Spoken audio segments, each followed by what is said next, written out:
ત્યારે તો થોડુંક દૂધની તકલીફ પડતી તો અમારા એક વેપારી માણસ છે વાણિયા, આપણે બહુ ગમે, મારા સ્નેહી બધા, હા ખૂબ સ્નેહી મારા.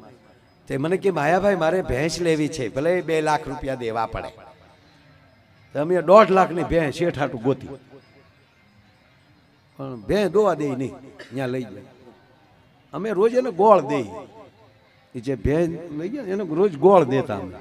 હવે શેઠને તો ગોળનું મેં કીધું ભાઈ એને ખાણમાં ગોળ આપવો પડે, ગોળની ટેવ પડેલી છે ભાઈને, કે કચ્છો વાંધો નહીં માયાભાઈ આપણે ગોળ દેશું. તો હવે એ પાછા ઊંચા માણસો ને તે ઊંચી ક્વોલિટીનો ગોળ લઈ આવ્યા, ઓલો ગાંગડા.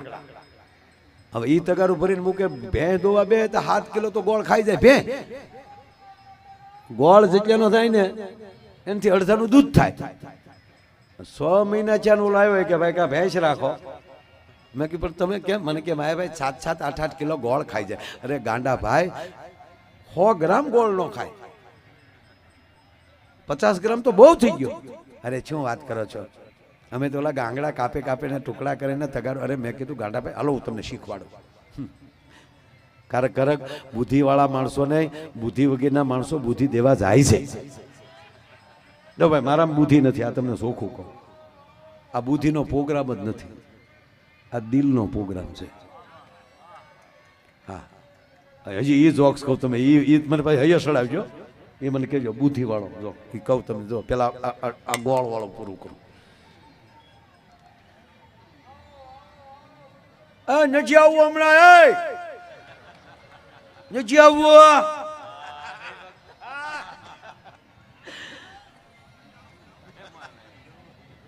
પછી મેં શેઠને કીધું શેઠ હું આવું, આ કયો ગોળ લાવ્યો? તા હું એ નહીં, રસી આવે ને ગોળની રસી, એમાં થોડુંક પાણી નાખી અને આ તપેલું આ બકડિયું છે ને એમાં એ આમ લીપી નાખો, તડકે મૂકી દો.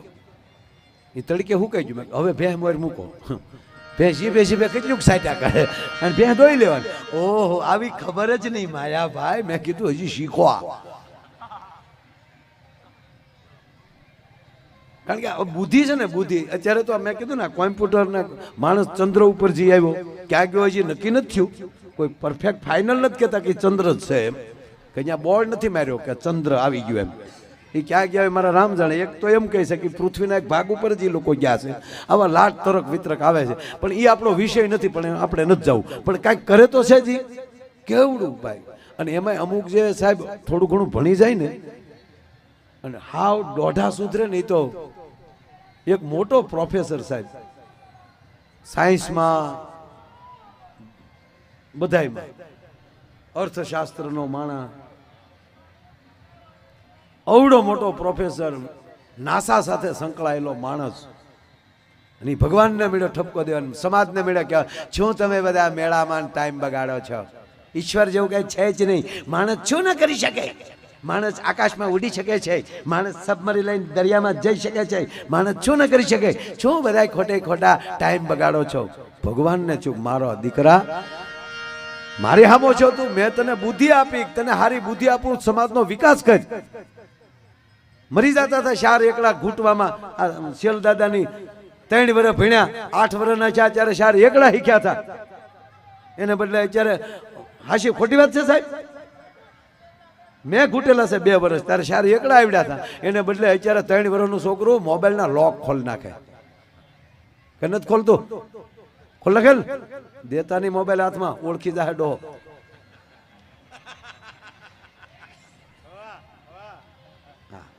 એક ભાઈ ઓફિસે બેઠા હતા ને તો જમરાજ આવ્યા.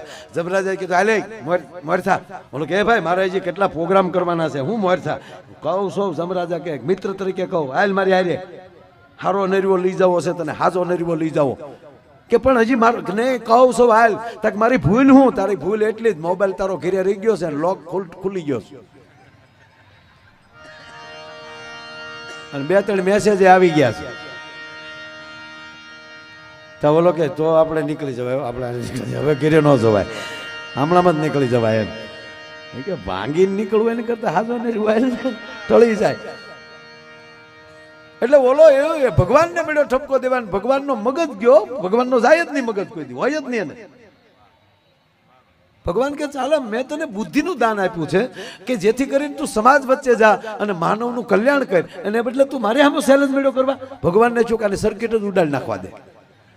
તો ભગવાનને સર્કિટ ઉડાડી નાખ્યો ને, આખી મેમરી જ વહી ગઈ. બસ આવું થઈ ગયું, મેમરી વહી ગઈ. ખરેખર નતું ભાઈ, આટા જ વહી જાય પ્રોફેસર જેવા માણાના રોડે ચડે ચીજી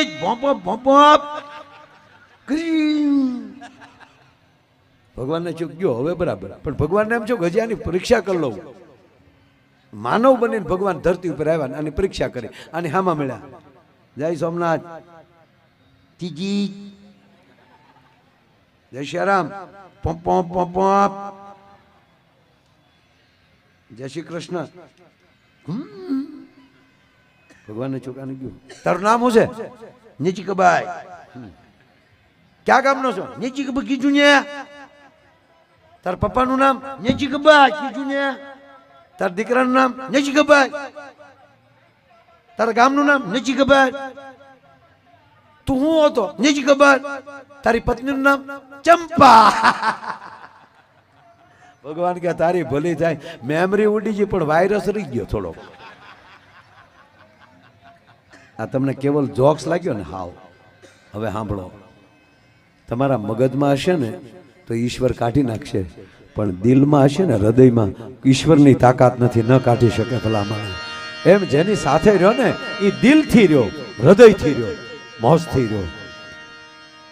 કઈ વાત કરતા હતા?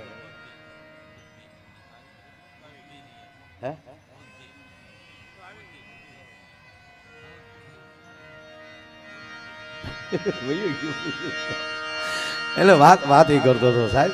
મારો કહેવાનો મતલબ એ છે કે જેને હારે રહેવું એ લાગણીથી. આજે મેં કીધું ને કે અમે જે મોજથી જે જીવીએ છીએ એનું કારણ શું છે કે અમારું મગજ જ નથી. આ મગજ હોય તો આ ધંધો કરીએ સાહેબ, આખી રાત તળેલા નાખવાના.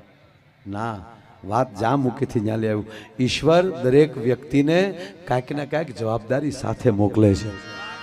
હું આ દેશના કોઈ પણ ઉદ્યોગવાળાને જોઉં ને તો મને એની અંદર ભગવાનના દર્શન થાય છે. હું જરાય રૂડું નથી લગાડતો અને કાંઈ કોઈની ઘરે કાંઈ એવી વાત નથી કરવાની, પણ એક ઉદ્યોગપતિને ઈશ્વર મોકલે છે ને એમાં મને વિશ્વભરની દર્શન થાય. શું કામ? એક ખાલી 50 ઘંટી હીરાની હકારતો હોય તો એ 200 પરિવારની જવાબદારી માટે ઈશ્વરે એને મોકલ્યો છે. જા 200 પરિવારની તું જવાબદારી લઈ લેજે. આ રિલાયન્સ અને રતન તાતાને તમે લઈ લ્યો, તેણે કેટલા પરિવારની જવાબદારી લીધી. એમાં ખાસ કરીને ડાયમંડ, બિલ્ડર લાઈન, હીરામાં તમે જુઓ 25 લાખ યુવાનો આજે હીરામાં કામે છે. કોઈ એવી સુવિધા કે 4 સોપડી પાસને 5 લાખ રૂપિયા પગાર આપી શકાય એવું? અભણને 2 લાખ આપી શકાય એવી છે સુવિધા? તો સાહેબ એ શેઠિયા કેવલ રડવા નથી આવ્યા, આવા કયકની જવાબદારી લઈને આવ્યા છે. ભલામણ માયાભાઈનો એક પ્રોગ્રામ થાય તો કેવલ માયાભાઈને આયોજકોએ પેમેન્ટ આપી દીધું, લઈને વહી ગયા નહીં. કેટલા પરિવારનું સાથે જોડાણ થયું છે. આ બેઠા છીએ અમે, આ સાઉન્ડવાળા તો એની નીચે કેટલા કામ કરે છે, મંડપવાળા એની નીચે કેટલા કામ કરે છે, લાઇટવાળા એની નીચે કેટલા કામ કરે છે. આ સરવાળો મારી લે સાહેબ. આ 2 દેશ ત્યાં બાંધે ને, ક્યાં દેશ બાંધે? પોરો ખાતા નથી. એ યુક્રેન ને રશિયા. રશિયામાં હું પ્રોગ્રામ કરી આવેલો. હા, હકીકત. હા, યુક્રેન નથી ગયો, રશિયામાં ગયો છું. હા, રશિયામાં મેં ગીત ગાયેલા. હકીકત થયેલો તમને કહું. રશિયામાં અમારો પ્રોગ્રામ, એટલે ત્યાંના રશિયન MLA એના MP એ લોકોને આપણા આયોજકોએ આમંત્રણ આપેલું. એટલે પાછળ ટ્રાન્સલેન્સર વાળાને બાજુમાં પાછળ બેસાડેલા ને ઓલા હેડફોનથી એ સાંભળતા હતા. નગર તમને એમ થાય કે એ ગુજરાતી ડાયરો સાંભળતા હતા. એને સાંભળ્યા છે તો જ ઇન્ટરનેશનલ એકચ્યુઅલ ડેવલપમેન્ટ એવોર્ડ મળ્યો છે ને. અને હમણાં છેલ્લે સોમનાથ દાદાની દયા તો જુઓ, આ ગુજરાતી સાહિત્યકારને પહેલો વહેલો વર્લ્ડ ઓફ ગિનીઝ બુકે.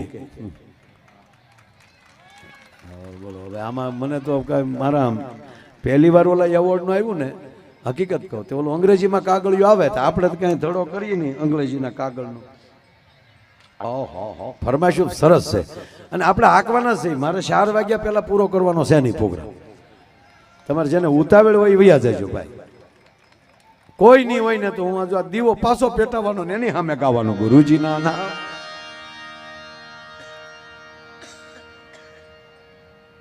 એટલે આ હું કઈ બંધ નથી કરવાનું. તમારે જેટલી ચીઠીઓ મોકલો એટલી મોકલો.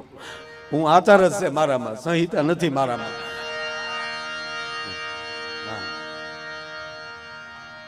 હા અમારો પમદી હતો ભાવનગર પ્રોગ્રામ, ઓહોના બધા હતા.